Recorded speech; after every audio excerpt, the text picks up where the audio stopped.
Tu le veux, Elisabeth? Ah ouais, s'il te plaît, ça va me faire du bien, un peu de jus là. J'ai besoin d'énergie. En ce moment, j'ai l'impression que tous les jours se ressemblent. Je suis fatiguée. C'est vrai, mais on est quel jour d'ailleurs? Mais j'en ai aucune idée, tu vois. En plus, t'as pas l'impression qu'on n'est pas seul dans la pièce là? Moi, j'ai l'impression qu'on nous regarde. C'est vrai, c'est vrai. Et d'ailleurs, on serait pas dimanche par hasard? Ah bah si. Ouais. Attends, mais c'est l'église de Melun là? Où ça? Salut tout le monde, bonjour! Coucou tout le monde! Ça fait plaisir de se retrouver ensemble. Ah bah oui, on vous souhaite à tous la bienvenue à l'église évangélique de Melun en ligne, que vous soyez habitués ou non, que vous ayez découvert cette vidéo par hasard ou non, sentez-vous accueillis par le Seigneur. On peut lire dans la Bible, à Éphésiens 5, verset 19. Ensemble, dites des psaumes et des hymnes et des cantiques et chantez la louange du Seigneur de tout votre cœur. Prions. Seigneur, je te remercie pour ce temps de culte qu'on peut avoir tous ensemble, malgré ce confinement qui se prolonge. Seigneur, je te remets chaque intervenant de ce culte et je te demande de bénir chaque personne qui va pouvoir regarder cette vidéo, assister à ce culte en ligne. Au nom de Jésus. Amen. Amen. Nous laissons maintenant la place à Daniel Piala, un musicien et compositeur qui a à cœur de parler de sa foi par le biais de la musique et qui va nous guider pendant le moment de louange.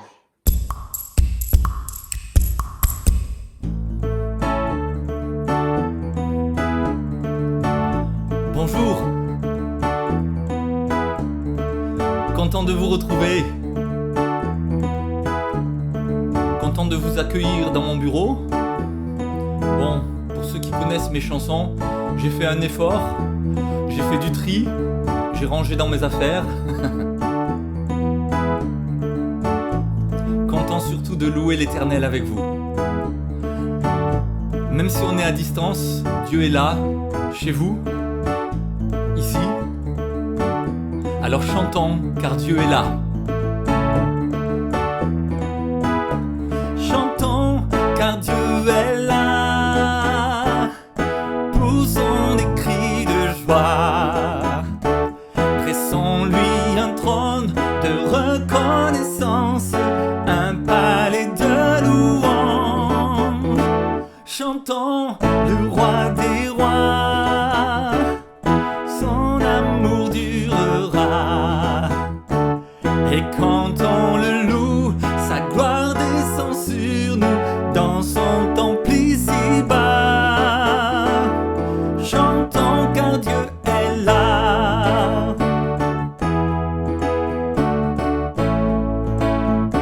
Chantons, chantons car Dieu est là.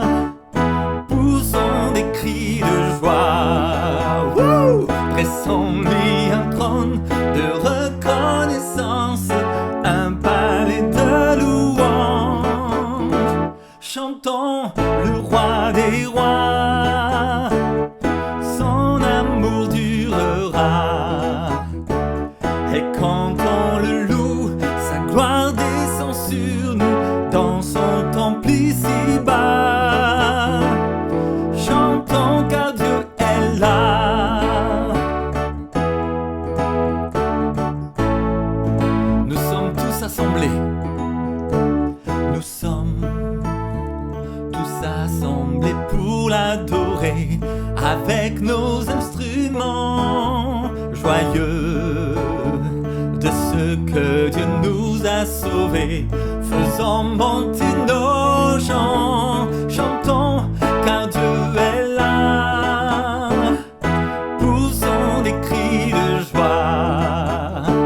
Laissons-lui un trône de reconnaissance, un palais de louange. Chantons le roi des rois. Son amour durera. Et quand on le loue, sa gloire descend sur nous dans son temple ici-bas. Chantons car Dieu est là. Dieu est là. Jésus demeure au milieu de son peuple quand il vient le louer. Jésus demeure au milieu de son peuple quand il vient l'adorer. Chantons chantons car Dieu est là. Poussons des cris de joie, pressons-lui un trône de reconnaissance, un palais de louange. Chantons le roi des rois, son amour durera. Et quand on le loue, sa gloire descend sur nous dans son temple ici-bas. Chantons car Dieu est là. Chantons car Dieu est là. Nous t'adorons Seigneur, nous te louons Seigneur.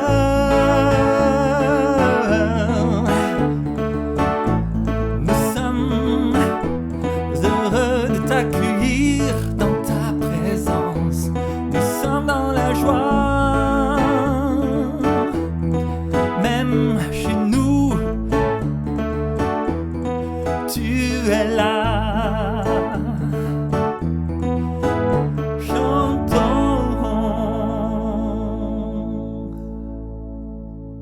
Oui Seigneur, nous te louons, nous t'élevons, parce que tu es là présent. Alléluia. Chers amis de Melan, c'est vrai que c'est une joie de pouvoir louer l'Éternel. C'est pas évident dans ces moments de confinement, d'incertitude, mais je pense à David qui était poursuivi par ses ennemis. Je pense à Paul et Silas qui étaient en prison et qui louaient l'Éternel. Ils étaient simplement alignés vers celui qui est grand, qui est tout-puissant, en qui ils avaient pleinement confiance. Alors continuons à louer, à chanter l'Éternel en disant « Seigneur, oui, tu as le contrôle de toutes choses, tu mérites la louange. Alléluia, tu es digne de nos louanges. »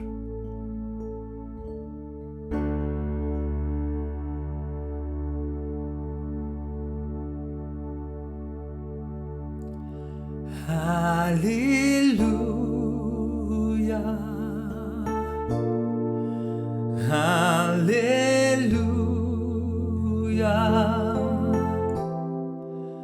tu es digne de nos louanges.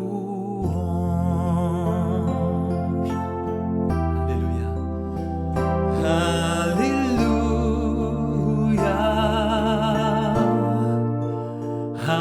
Alléluia,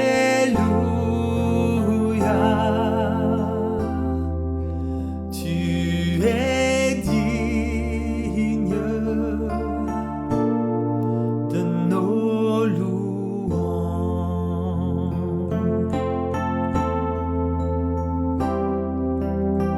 Sois loué, exalté, sois loué, exalté, sois loué, exalté. Jésus, toi que nous glorifions, toi que nous exaltons, ton nom soit glorifié. Alléluia,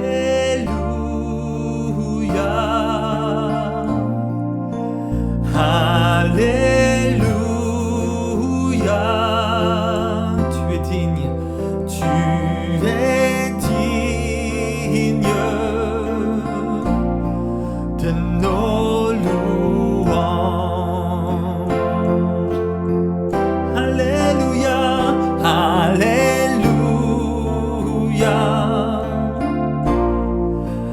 Alléluia, tu es digne Seigneur, tu es digne de nos louanges.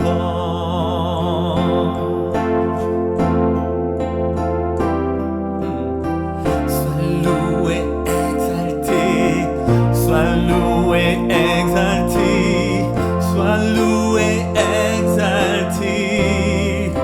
Jésus, toi que nous glorifions, toi que nous exaltons, ton nom soit glorifié. Sois loué, sois loué, sois loué, exalté, sois loué, exalté.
vent. Sois loué, exalté, sois loué, exalté, sois loué, exalté. Jésus, toi que nous glorifions, toi que nous exaltons, ton nom soit glorifié. Alléluia. Alléluia. Tu es digne, tu es digne de nos louanges. Alléluia, Jésus. Oh Dieu, tu es infiniment grand, éternel puissant, roi majestueux. Oh Dieu, tu es infiniment grand, éternel puissant, roi majestueux.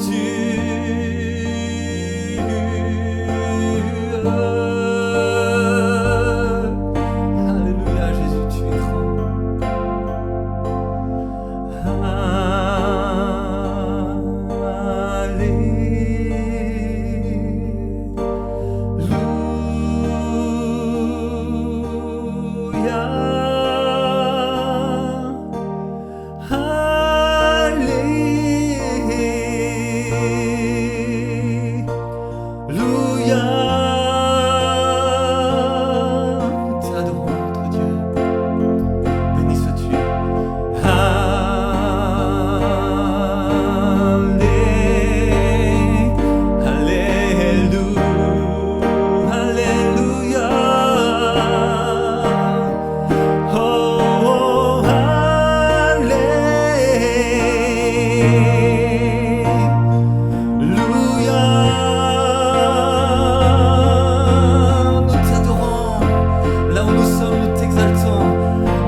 Merci Daniel pour ce moment dans la présence du Seigneur.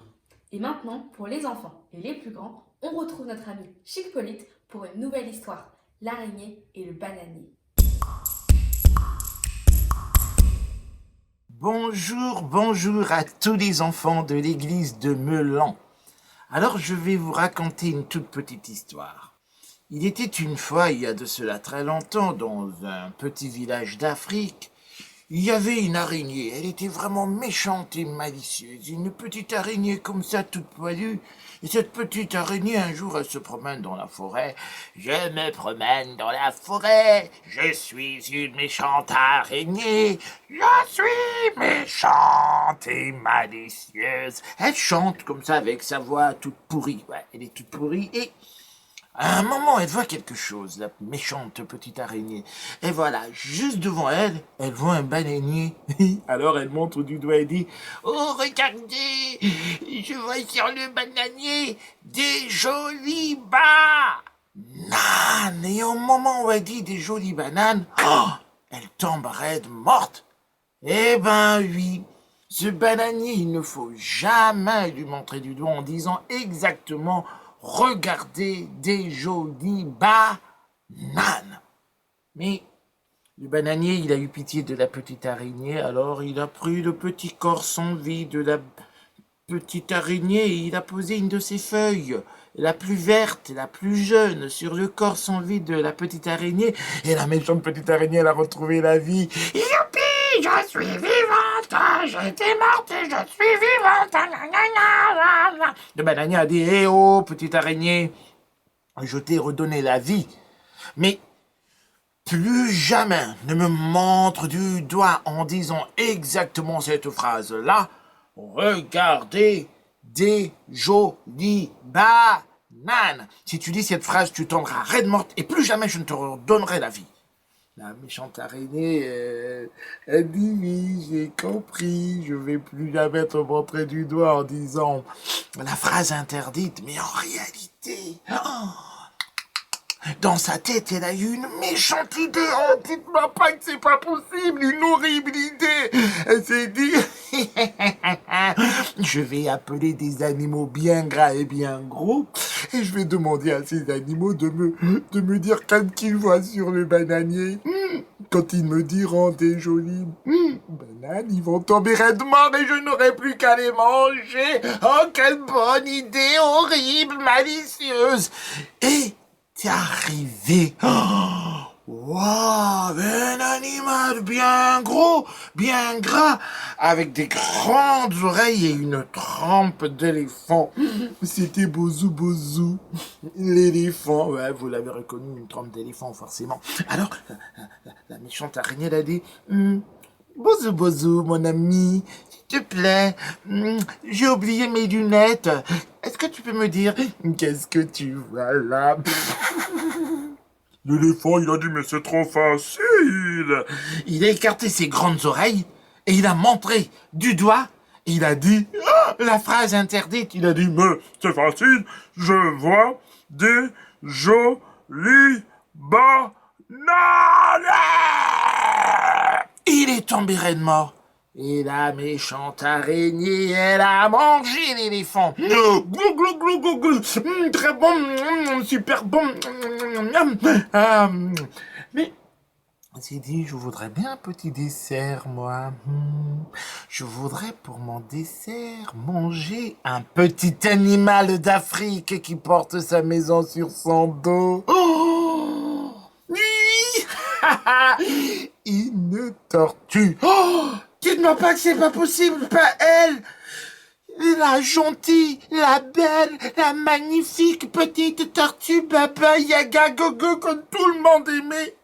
Elle est passée par là. Oh non, je veux pas voir ça. J'arrête, c'est fini. Je raconte plus. Quoi? Vous voulez connaître la suite? Eh ben, je vous le dis.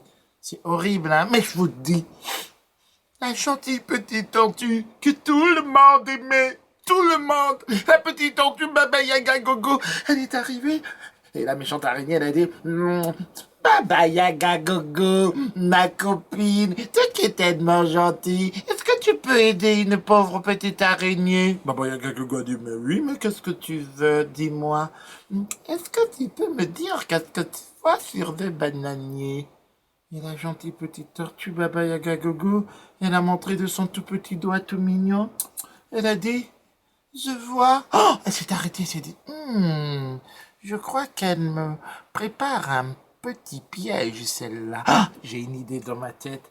Et la gentille petite tortue, elle a dit, je crois que je vois des jolies pommes de terre. Non, mais ça va pas dans ta tête ou quoi? Des pommes de terre qui poussent sur des arbres. Tu entends bien pommes de terre, ça veut dire que c'est dans la terre. Non, mais dis donc, oh, ça va pas chez toi ou quoi là? Oh. Allez, vas-y, dis-moi qu'est-ce que tu vois là, dépêche-toi. D'accord, ok, a dit la petite tortue Baba Yaga Gogo. Je crois que je vois des jolies frites. Des frites, mais c'est pareil, mais ça va pas ou quoi? Est-ce que tu te crois au McDonald's ou quoi là? Non mais oh là, y a pas des frites sur les arbres. T'as vu quelqu'un cueillir des frites sur les arbres comme ça? Non mais y'a quoi dans ta tête là? Y'a du caca boudin ou quoi là?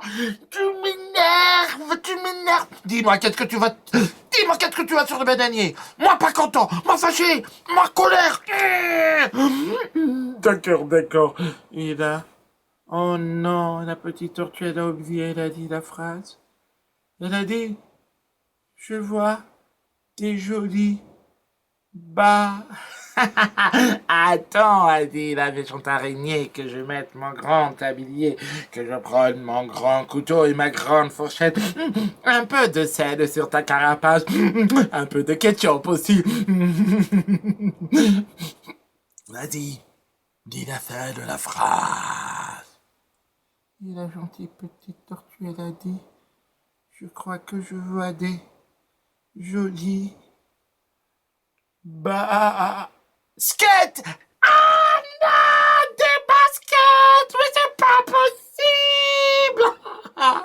Tu ne vois pas que ce sont des jolies bananes là? Elle-même, la méchante araignée a dit, tu ne vois pas que ce sont des jolis bas. Et là, elle est tombée raide, morte, pour de bon, et son jugement fut terrible, plus jamais elle ne revint à la vie. Les enfants, c'est la fin de l'histoire. Mais, cette petite parabole nous enseigne quelque chose d'important à propos du péché. Le péché finit toujours par avoir raison de nous. L'araignée, elle était méchante, elle faisait du tort aux autres, mais finalement, sa méchanceté s'est retournée contre elle. Il ne me reste plus qu'à vous dire au revoir et à bientôt. Chers frères et sœurs, pour la méditation de ce matin, je voudrais ouvrir avec vous un livre historique, un livre et notamment un chapitre de la Bible que nous lisons peut-être très peu, tant il peut sembler fastidieux à lire, d'un autre temps et difficile à appliquer dans sa vie personnelle. Il s'agit du chapitre 2 du livre de l'Esdras, qui raconte le récit du retour d'exil du peuple d'Israël et la reconstruction du temple notamment. Alors en plus, pour couronner le tout, ce chapitre 2 contient pas moins de 70 versets. Bon, je vous invite à prendre courage, patience, et il se peut que ce texte nous parle particulièrement ce matin. Alors voici le texte d'Esdras 2. Voici la liste des hommes originaires du district de Juda que Nabuchodonosor, roi de Babylone, avait déportés à Babylone et qui sont revenus de la captivité à Jérusalem et en Juda, chacun dans sa ville. Ils revinrent sous la conduite de Zorobabel, Josué, Néhémie, Seraya, Relaya, Mardoché, Bilshan, Mispar, Bigvaï, Réhum, Baana. Et voici le compte des Israélites.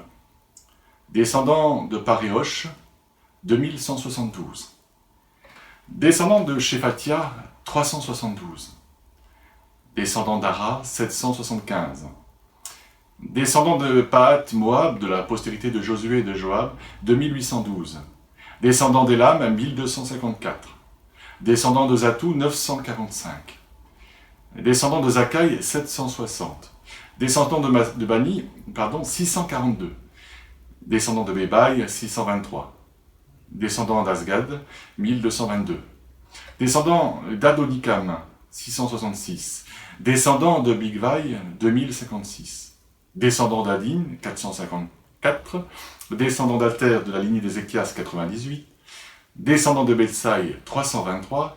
Descendants de Yora, 112. Descendants de Hachum, 223. Descendants de Gibar, 95. Descendants de Bethléem, 123. Ressortissants de Netopha, 56. Ressortissants d'Anatoth, 128. Descendants d'Azmavet, 42. Descendants de Kiryat-Yarim, de Képhira et de Béhéroth, 743. Descendants de Rama et de Geba, 621.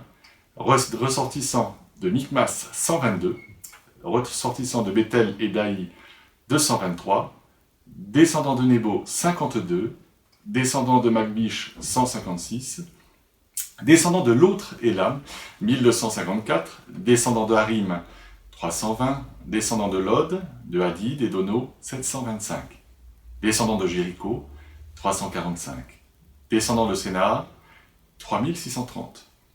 Pour ce qui est des prêtres, descendants de Yédaïa, de la lignée de Josué 973, descendants d'Imer 1052, descendants de Pachour 1247, descendants de Harim 1017.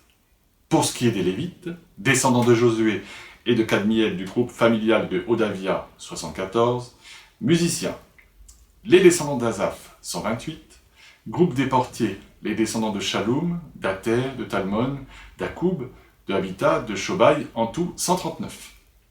Les desservants du temple, les descendants de Tisha, de Azoufa, de Tabaot, de Kéros, de Siaya, de Padon, de Lebana, de Agaba, d'Akoub, d'Agab, de Shalmai, de Hanan, de Gidel, de Hagar, de Reaya, de Retsin, de Nekoda, de Gazam, d'Uza, de Pasea, de Bessaï, d'Asna, de Méonim, Nephuzim, Bakbouk, d'Akoufa, Arbour, Batslout, Meida, de Harsha, de Barkos, de Sisera, de Tama, de Netzia, de Hatifa. Quant au groupe des descendants des serviteurs de Salomon, il comprenait les descendants de Sataï, Sopheret, Pérouda, de Yala, de Darkon, de Gidel, de Shefatia, de Hatil, de Pokeret Hatsebaïm d'Ami. Total des desservants du temple et les descendants des serviteurs de Salomon 392.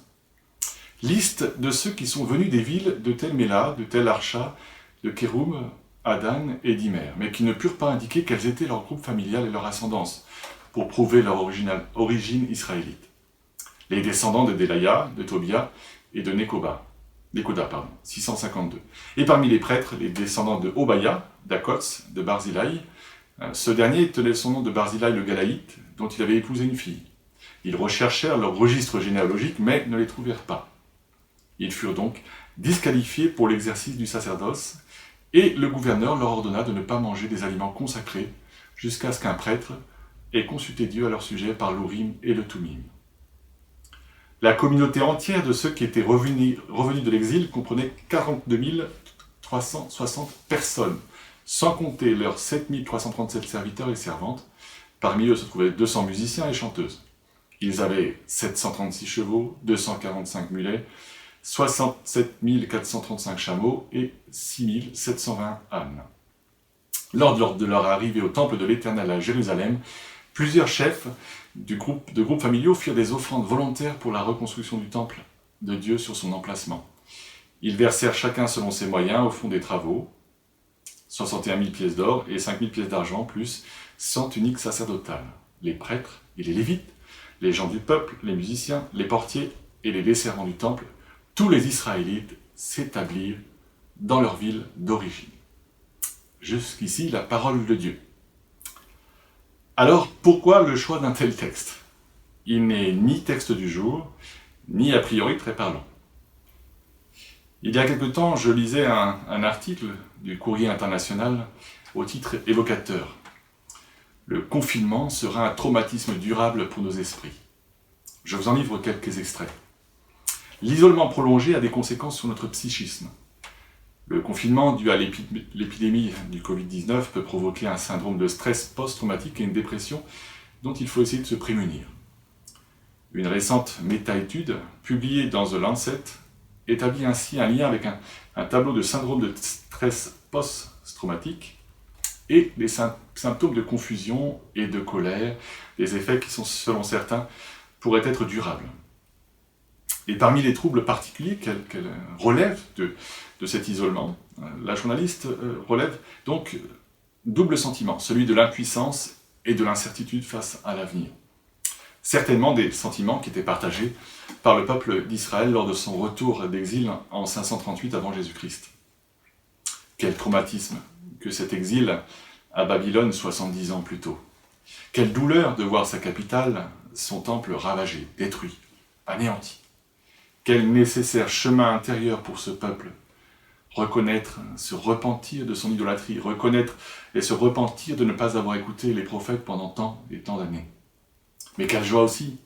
Quelle joie d'être autorisé à rentrer après tout ce temps, après une autorisation délivrée par Cyrus, empereur perse. Quelle joie de voir ainsi la main de Dieu fidèle, prouver par là que son amour ne s'est pas éteint pour son peuple, qu'il est leur sauveur et qu'il va accomplir des promesses pour eux. Ce chemin intérieur devrait aboutir à une reconstruction individuelle de chacun des membres de cette communauté, à la reconstruction de l'ensemble de la nation après cet exil.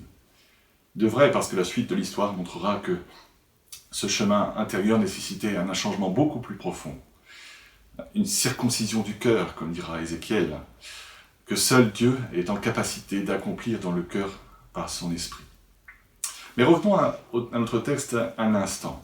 Il se pourrait bien que nous aussi, nous découvrions des étapes ou des éléments pour un chemin intérieur, pour construire, reconstruire chacune et chacun d'entre nous, en tant que personne, en tant que communauté, après ce confinement assez long.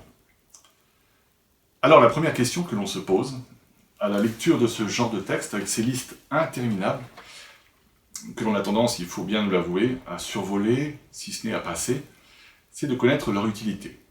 À quoi servent donc ces listes interminables de chiffres, de noms de personnes, de familles, de noms de villes?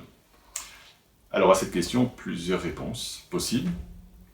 La première, assez positive, verrait dans la mention de ces chiffres, de ces noms, le fait que, pour notre Seigneur, nous sommes chacune et chacun précieux à ses yeux. Nous ne nous fondons pas dans une masse informe. Dieu nous aime personnellement et nous connaît par notre nom, avant même notre naissance. C'est pas beau ça? Alors c'est juste, mais est-ce le sens de ces listes ici? La seconde réponse possible serait de voir, et je serai plus nuancé ici, de remarquer en tout cas qu'il n'est fait ici de mention que des vivants. Le sens de ces listes pourrait être alors de montrer que le Seigneur est le Dieu de la vie, qui a remporté le combat contre la mort et conduit son peuple vers la vie. C'est juste, mais tout de même, il manque quand même des personnes à ces listes. Certains sont décédés en exil, et il reste certainement des deuils à faire. Est-ce là le sens de ces listes? Ou en tout cas leur utilité? J'en suis pas sûr. Quoique la vérité spirituelle derrière est fondamentalement vraie. Le troisième, qui est peut-être plus actuel, consisterait à voir dans ces listes, dans ces nombres importants, une façon de décrire l'ampleur de la catastrophe que fut l'exil. Il faudrait alors faire le compte des personnes au départ de l'exil, en soustraire les nombres de revenants, pour ensuite mesurer la catastrophe. On aurait ici finalement un calcul, un recensement, une statistique, comme l'on voit malheureusement quotidiennement dans nos journaux, dans nos quotidiens, à la télévision.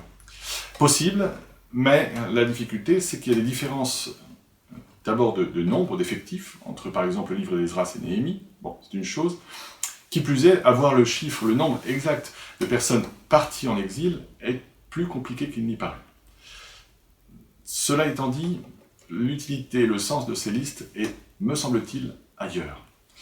Parce que ces listes servent finalement, pour ces personnes du retour d'exil, à prouver leur appartenance au peuple d'Israël, à prouver leur identité, soit par leur lien avec leur famille, leur clan, à travers une liste de généalogies qu'ils ont pu garder et conserver à Babylone, soit en faisant mention de la ville de leur origine et en le prouvant de toute façon.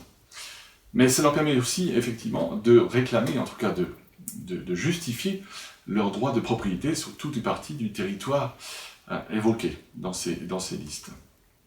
Et puis, encore de façon plus exacerbée, de façon plus sensible, pour les prêtres et les lévites, ça attestait leur droit d'exercer leur ministère, leur fonction cultuelle. Donc être sans racines et anonyme est la dernière chose que les Israélites pouvaient souhaiter. Et pour les prêtres, les lévites, c'est encore plus grave. Le risque, s'ils ne sont pas de la bonne lignée sacerdotale, c'est la profanation du culte. Et la reconstruction du temple se profile, avec ce peuple qui rentre dans la joie. Tous les intervenants sont là, il y a les prêtres, les chanteurs, les lévites, les gardiens, les serviteurs étrangers, ces anciens prisonniers de guerre affectés au service du temple. Tout ce petit monde se prépare à reprendre du service pour permettre au peuple d'offrir divers sacrifices et puis de retrouver la communion avec Dieu. Vous avez bien reçu relevé au verset 59 que certains n'ont pas pu justifier de cette origine ascendance israélite. Des membres de famille laïque du peuple, mais également des prêtres. Et ces derniers n'ont pas pu du coup exercer leur ministère.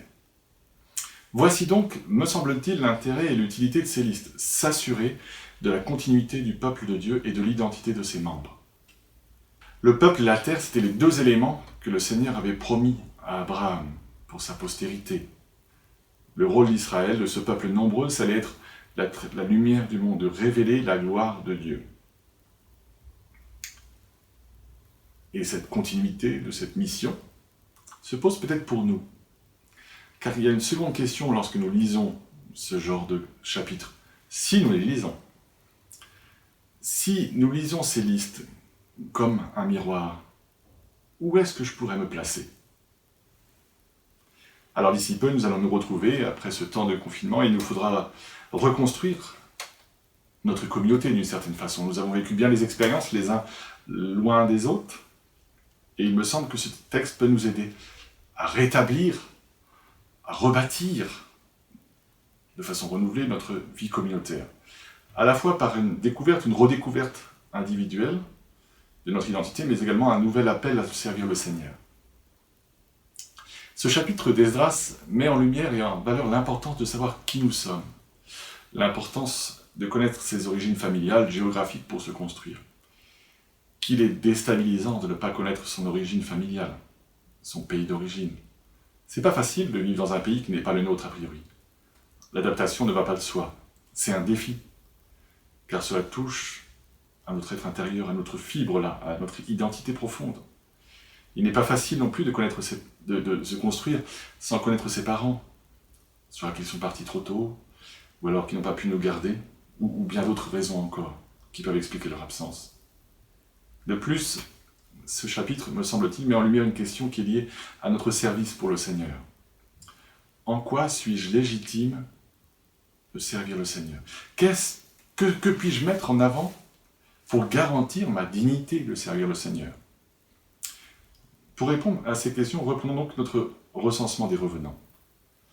À quel clan, quelle famille d'Israélites j'appartiens? Tu appartiens. Pour ma part, à aucune. Et je ne viens d'aucune de ces villes mentionnées, comme certainement la plupart d'entre nous. Il me semble que nous sommes plus comme ces membres et prêtres sans généalogie, ces serviteurs étrangers, a priori privés de la présence de Dieu, surtout si vous lisez le livre d'Ézéchiel au chapitre 44, versets 6 et suivants. Mais également si vous lisez Paul, voici ce qu'il nous dit. Vous étiez sans Messie, vous n'aviez pas le droit de faire partie du peuple d'Israël, vous étiez étrangers aux alliances conclues par Dieu pour garantir sa promesse, sans espérance et sans Dieu dans le monde. Nous sommes donc privés de la présence de Dieu. Mais fort heureusement, comme nous dit Jésus dans l'évangile de Matthieu, au chapitre 3 et verset 9, Dieu est capable de faire de ces pierres, des pierres, s'élever des enfants d'Abraham. Et c'est par notre union avec le Christ, par la foi, que dit Paul, que nous qui étions autrefois loin, nous sommes devenus proches, grâce au sacrifice de Christ. Par la foi en Christ, je découvre mon identité véritable, enfant de Dieu. Cet accès au Père, libre, gratuit. Par sa seule grâce, je découvre l'amour qu'il a pour moi, que je sois sans généalogie, loin de ma patrie d'origine, de ma vie de naissance, je découvre cette belle vérité que je ne suis plus étranger, plus résident temporaire, mais que je suis citoyen, membre du peuple saint. Je fais partie de la famille de Dieu. Dieu, dit Paul, nous a intégrés à l'édifice qu'il construit sur ce fondement, le fondement des apôtres, ses prophètes, et dont Jésus-Christ lui-même est la pierre principale. En lui, toute la construction s'élève, bien coordonnée afin d'être un temple saint dans le Seigneur et uni à Christ. Vous avez été intégrés ensemble, juifs et non-juifs, dit Paul, intégrés ensemble à cette construction pour former une demeure où Dieu habite par l'Esprit. Ainsi que je sois étranger au peuple d'Israël ou pas, je me découvre pierre vivante d'un temple qui s'édifie par l'action du Saint-Esprit. C'est pas beau ça? Membre de la famille de Dieu, frère de Jésus. Voici donc cette identité profonde qui est la nôtre. Nous sommes inscrits dans le livre de vie, nos noms y sont inscrits pour toujours. S'agissant de notre ministère, en quoi suis-je légitime de servir le Seigneur? Ça, c'est la deuxième piste de nos réflexions. Que puis-je mettre en avant pour garantir ma dignité à servir le Seigneur? Comme le dit Pierre, et la réforme protestante le formulera sous le vocable « sacerdoce universel », nous sommes tous prêtres. Égalité de tous, pour faire connaître Jésus-Christ au monde et témoigner de l'Évangile. De cette liste assez longue, d'Esdras 2, je relève un enrichissement à cette affirmation.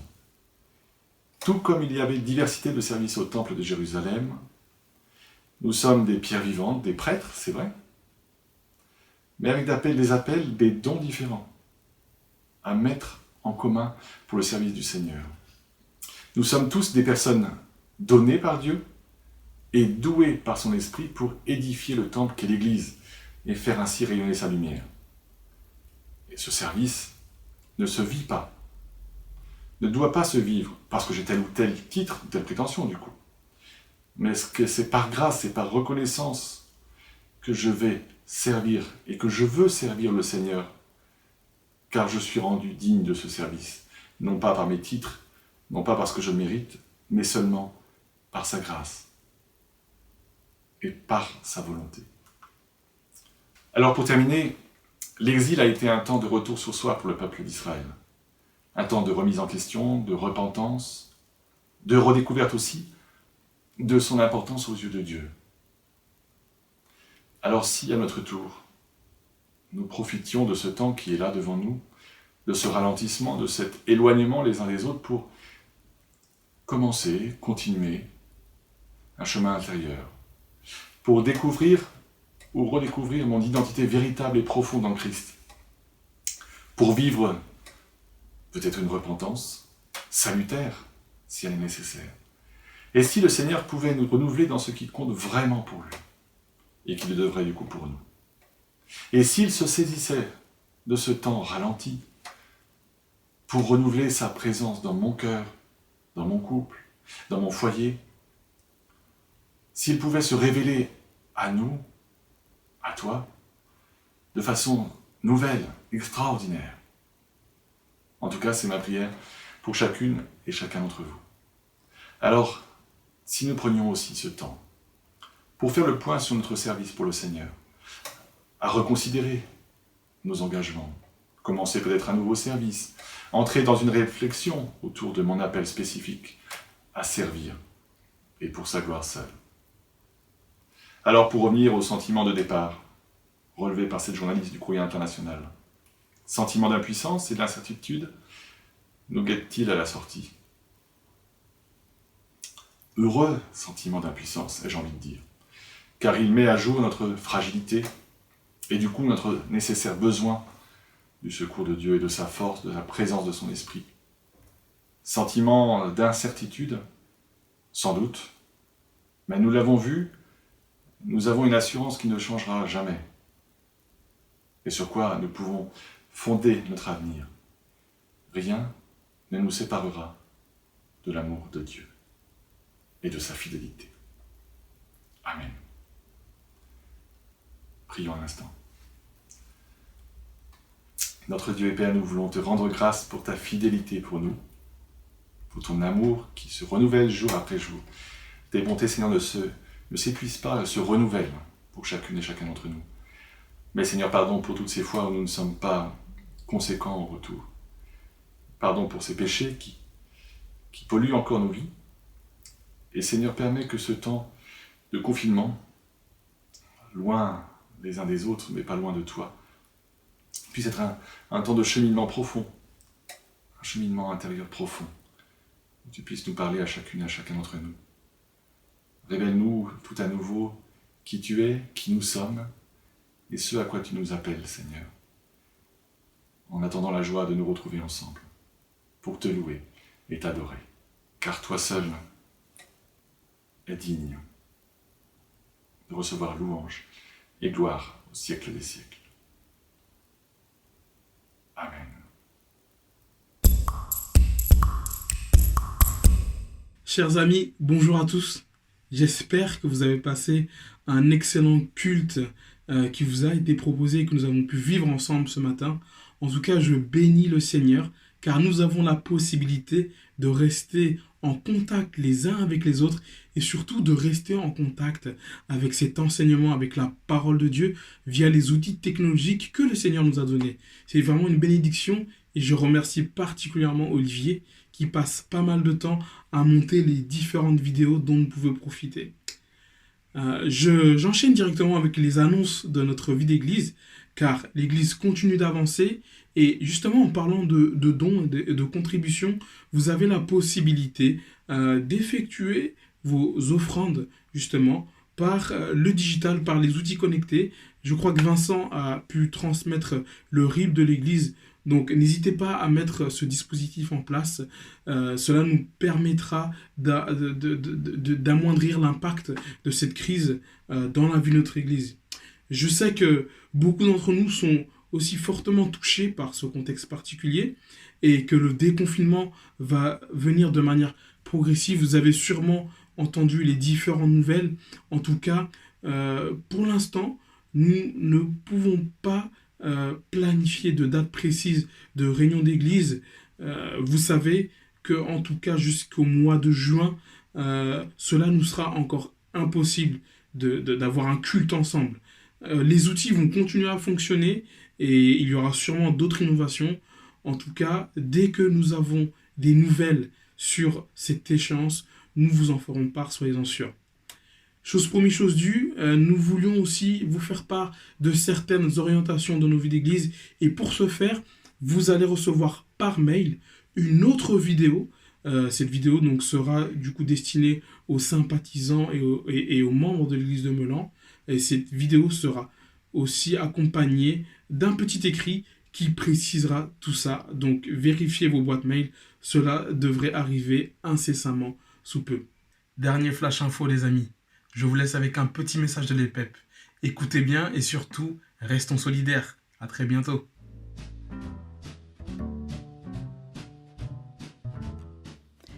Bonjour à tous, je vais vous parler du projet de l'église des Portes de l'Eure. L'église protestante évangélique des Portes de l'Eure a été créée en 2012 et elle fait partie de l'Union des églises libres. Notre équipe, une vingtaine de personnes, est engagée dans une démarche d'implantation depuis déjà plusieurs années dans la région des Portes de l'Eure. Notre souhait est de partager la bonne nouvelle aux personnes qui vivent autour de nous, qui vivent dans cette région. Nous sommes et nous voulons être une église ouverte qui sait accueillir la diversité.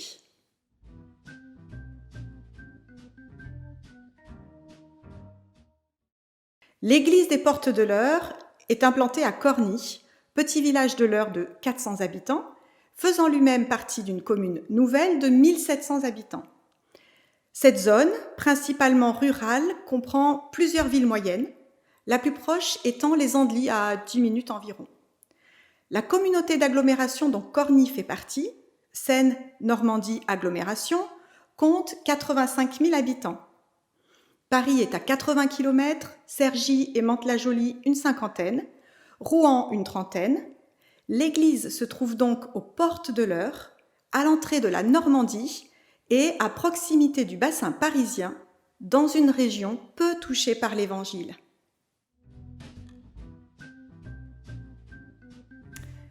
Notre vision, c'est de rejoindre ceux et celles qui ne connaissent pas Jésus. C'est d'être une église ouverte et engagée, dans une démarche de témoignage de l'amour de Jésus dans le monde.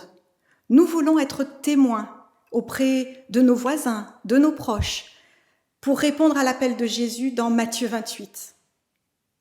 Allez donc dans le monde entier, faites des disciples parmi tous les peuples, baptisez-les au nom du Père, du Fils et du Saint-Esprit, et enseignez-leur à obéir à tout ce que je vous ai prescrit.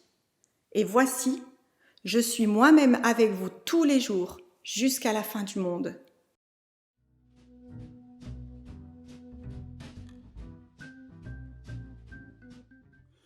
Notre Église a toujours souhaité organiser des rencontres pour tisser des liens avec les personnes de notre région.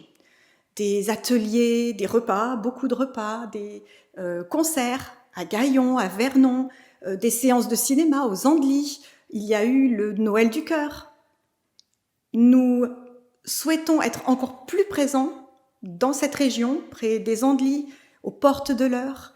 Et pour cela, nous nous mobilisons afin d'accueillir un implanteur. Alors un implanteur va nous aider à sortir des schémas traditionnels et oser innover pour toucher les non-chrétiens. Il va nous aider à coordonner nos actions et favoriser une démarche cohérente. Il va nous aider à accompagner les personnes touchées par l'Évangile et également à rester fidèles et engagés dans notre vision qui est axée sur l'évangélisation.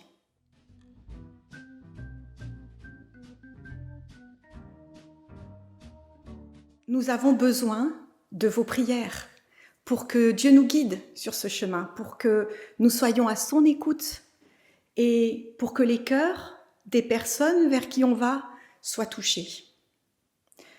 Nous avons aussi besoin d'une aide financière pour relever ce défi que représente l'accueil d'un implanteur. Alors au départ, ça nous semblait être une montagne insurmontable, et puis on s'est mobilisé, on a lancé une campagne avec le soutien de l'Union, on a été encouragés, mais il nous reste encore quelques collines à gravir. Pour nous soutenir, vous pouvez aller sur notre site internet epep.fr, vous pouvez aller sur Helloasso, vous pouvez aller sur notre page Facebook, Instagram, Twitter, et puis vous pouvez aussi nous contacter directement. Merci beaucoup. Je vous souhaite de passer une très très bonne semaine et je me réjouis déjà du jour où nous allons pouvoir nous retrouver au temple pour louer le Seigneur et profiter de cette communion fraternelle. En attendant, chers amis, prenez soin de vous et je vous dis à très bientôt. On peut lire dans Colossiens 3, au verset 16, que la parole de Christ habite en vous dans toute sa richesse. Instruisez-vous et avertissez-vous les uns les autres en toute sagesse par des psaumes, par des hymnes, par des cantiques spirituels. Oui, pensons aux autres, à ceux qui ont accepté Jésus, ou ceux qui ne l'ont peut-être pas encore fait, ceux qui n'ont peut-être pas encore fait ce pas, et encourageons-nous mutuellement dans la foi en Jésus. Soyez bénis en Christ, notre Sauveur et Seigneur. Et avant la fin de notre culte, nous vous laissons profiter de quelques messages de nouvelles de frères et sœurs de l'Église.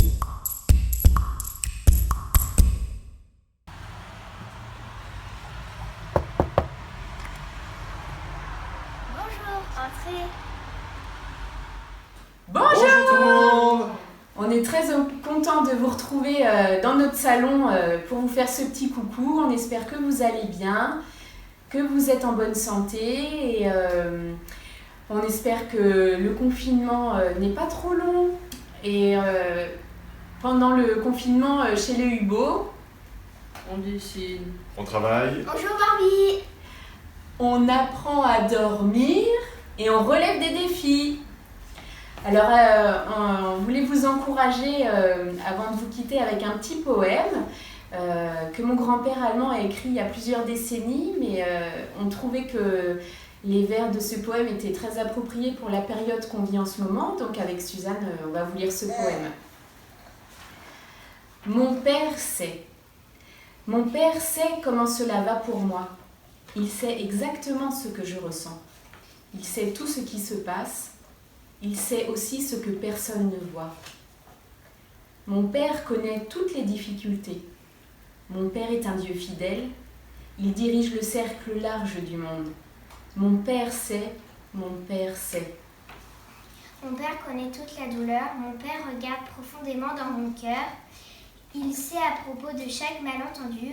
Il sait d'où viennent les tempêtes. Il connaît le chagrin et l'agonie. Il regarde dans la sombre vallée. Mon Père sait, mon Père sait.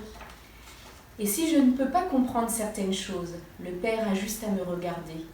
Ce qui me sert pour mon bien, mon Père sait ce qui me convient. Ses guides vont à la lumière de la nuit. Cette connaissance me donne confiance. Donc mon cœur est plein d'éloges et de louanges. Mon Père sait, mon Père sait. Voilà, on vous envoie des gros bisous. On espère vous revoir bientôt. Et moi, j'aimerais passer un bisou et un coucou spécial à toutes les super mamans.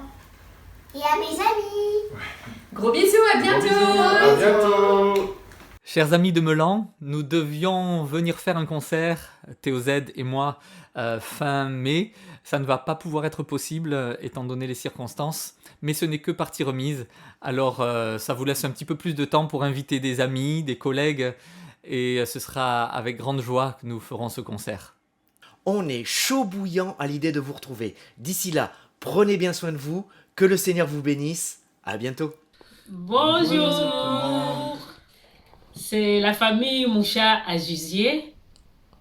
Il fait gris aujourd'hui, il pleut, mais on a la présence de Dieu dans nos cœurs et cette lumière de Dieu illumine nos cœurs. Nous vous envoyons donc les rayons du soleil de l'amour de Dieu.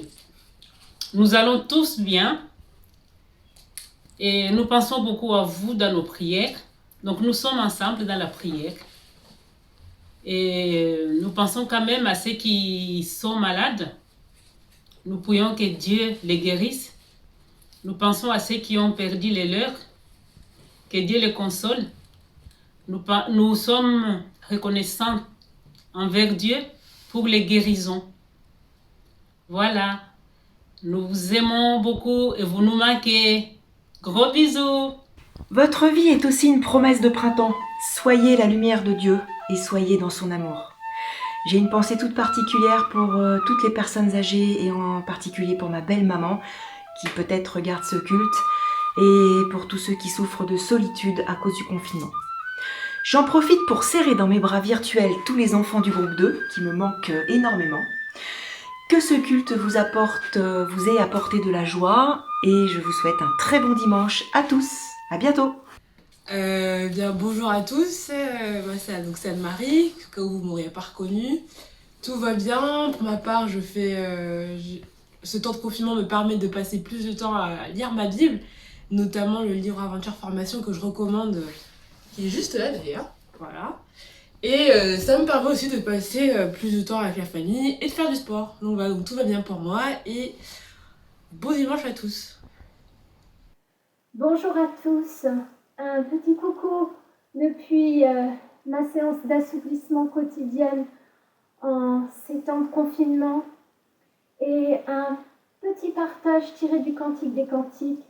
Je pensais à ce jardin fermé dont s'exhalent des parfums et ma prière c'est que de nos maisons s'élèvent des parfums qui plaisent à Dieu pendant ces temps difficiles. Alors moi c'est Daoudi, tout a été dit, mais en tout cas je suis aussi très reconnaissant de ne pas pouvoir me lever à 6h du matin pour aller à Paris, et donc j'en profite pour faire un peu la grasse matinée. Mais je voulais quand même vous laisser avec quelques versets du psaume 91. C'est un psaume que Luc Peter Schmidt nous avait envoyé en tant que membre de la commission de maintenance. Et j'ai trouvé ce verset bien à propos. Voilà. C'est le Seigneur qui délivrera des pièges que l'on tend devant toi et de la peste meurtrière. Il te protégera. Tu trouveras chez lui un refuge, comme un poussin sous les ailes de sa mère. Sa fidélité est un bouclier protecteur. Tu n'auras rien à redouter, ni les dangers terrifiants de la nuit, ni la flèche qui vole pendant le jour, ni la peste qui rôde dans l'obscurité, ni l'insolation qui frappe l'après-midi. Oui, même si ces fléaux font 1000 victimes près de toi et 10 000 encore à ta droite, il ne t'arrivera rien. Ouvre seulement les yeux et tu verras comment Dieu paye les méchants. Oui, Seigneur, tu es pour moi un refuge. Si tu as fait du Très-Haut ton abri, aucun mal ne t'atteindra. Bonjour à tous. Une pensée pour vous d'Andrézy. On espère que vous allez bien. Je vais maintenant vous lire 1 Thessaloniciens, chapitre 5, versets 16, 17 et 18. Soyez toujours dans la joie, priez sans cesse, remerciez Dieu en toutes circonstances. Telle est pour vous la volonté de Dieu que Dieu a exprimée en Jésus-Christ. Bon courage pour la fin du confinement. On a hâte de vous revoir. Bonjour à tous. On espère que vous allez bien. Chez nous, ça va. Depuis le début du confinement, on travaille tous les deux, donc nos journées sont bien occupées. Mais on apprécie quand même cette période parce qu'elle nous permet de faire des choses qu'on avait du mal à faire avant par manque de temps, comme par exemple développer notre relation avec Dieu. Et à ce propos, je voulais partager avec vous un passage. C'est les paroles que Paul adresse aux Philippiens, en Philippiens 4. « Réjouissez-vous toujours dans le Seigneur, je le répète, réjouissez-vous. Que votre douceur soit connue de tous les hommes. Le Seigneur est proche, ne vous inquiétez de rien, mais en toute chose, par la prière et la supplication, avec des actions de grâce, faites connaître à Dieu vos demandes. Et la paix de Dieu, qui surpasse toute intelligence, gardera vos cœurs et vos pensées en Christ Jésus. Au reste, frères, que tout ce qui est vrai, tout ce qui est honorable, tout ce qui est juste, tout ce qui est pur, tout ce qui est aimable, tout ce qui mérite l'approbation, ce qui est vertueux et digne de louange, soit l'objet de vos pensées.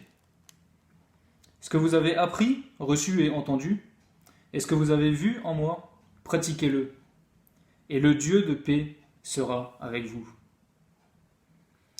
Ces paroles, c'est des paroles que Paul écrit alors qu'il est lui-même emprisonné.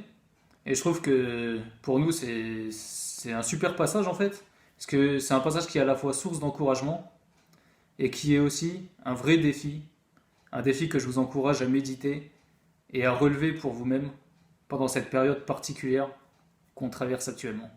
Bon dimanche à tous. Bon dimanche. À bientôt. À bientôt. Bon dimanche. Bon dimanche à tous. Bon dimanche. Bon dimanche. À bientôt. Bon dimanche. Bon dimanche.